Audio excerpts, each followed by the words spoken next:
예, 앞서 저축은행 관련돼서요. 결과적으로 구조조정이 지연됨으로써 비용과 피해가 증가됐다는 점에 대해서 위원장님도 어떻게 생각하십니까? 네, 그런 부실 요인이 있을 때는 조기에 정리하는 것이 그 비용을 줄이는 거라고 생각합니다. 그러니까 다시 이런 문제가 제기됐을 경우에 2008년도에 2008년도부터 몇 년간 지속된 이런 방식은 재고돼야 한다는 것에 대해서는 어떻게 생각하십니까?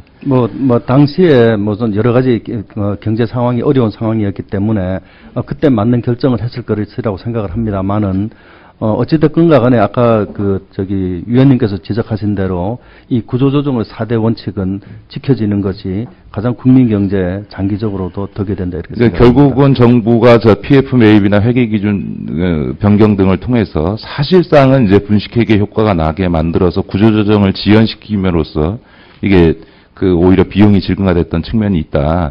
이런 점에 대해서는 그래서 이제 앞으로는 이거보다는 좀 더 4대 원칙에 맞게 해야 된다. 이런 점에 대해서 동의하십니까? 네, 저는 4대 원칙에 맞게 하는 것이 결국 비용을 줄일 수 있는 방법이다라고 생각합니다. 그러니까 이게 사실상의 이 분식회계와 같은 효과를 만들어서 장부의 착시를 만들어냈던 부분이 있지 않습니까? 네, 그 부분에 대해서는 당시에 여러 가지 경제 상황이 대단히 어려웠던 그런 상황이고, 그때는 또 그때 상황에 맞게 정책적인 결정을 했을 거기 때문에 제가 그 부분에 대해서 일률적으로 말씀드리겠습니다. 구조조정에 지연되는 것은 바람직하지 않다. 이런 방식을 통해서 그건 맞지 않다. 이 말씀 동의하시는 거죠? 네, 그건 동의합니다. 네, 알겠습니다. 기준금리, 가상금리와 관련해가지고요. 가상금리가 높아진 게 아까 2008년도에 금융위기로서 수익성이 악화되니까 이제 그때는 가상금리를 급격히 올릴 수 있는 거 아니냐 이런 얘기를 금강 원장님도 하시고 우리 동료 의원께서도 하셨는데 아시다시피 고 2008년도를 전후해서 예대 마진율을 평균 1.80에서 2.20으로 바꿨지 않습니까?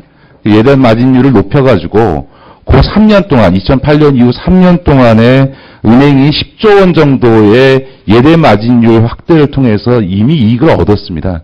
다시 말해서 금융이 어려워진 뒤에 예대 마진율을 늘려서 이미 자기 수익을 상당 부분 보전해 놨는데 그거에 만족하지 않고 가상금리를 올려가지고 더구나 그 뒤에는 금리가 떨어지는 상황에서도 가계대출 금리를 낮추지 않고 계속 가상금리를 올려서 20조 원이 넘는 이런 폭리를 취한 거 이거는 금융권은 어떤 경우에도 손해를 보지 않겠다.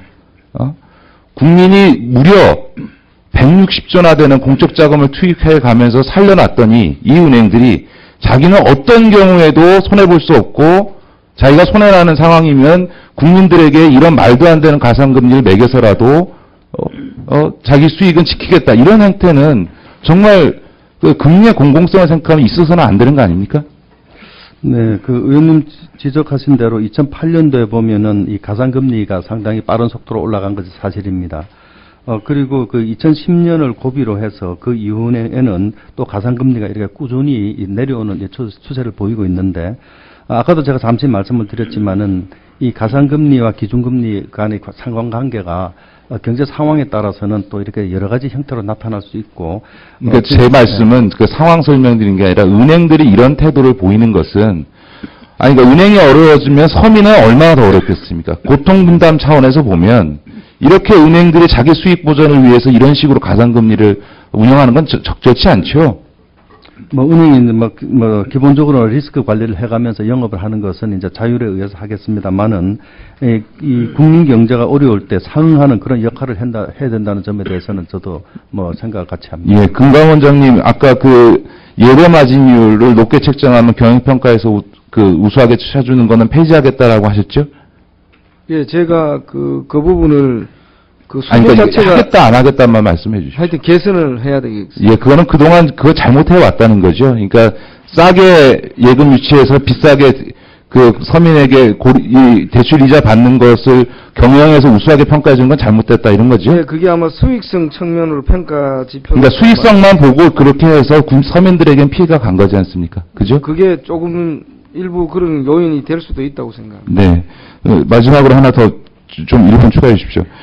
그동안 이제 여러 가지 금융위원회에서 가계 부채와 관련된 여러 가지 대책을 내놨습니다. 저는 대책 내용 대부분 다 공감을 합니다.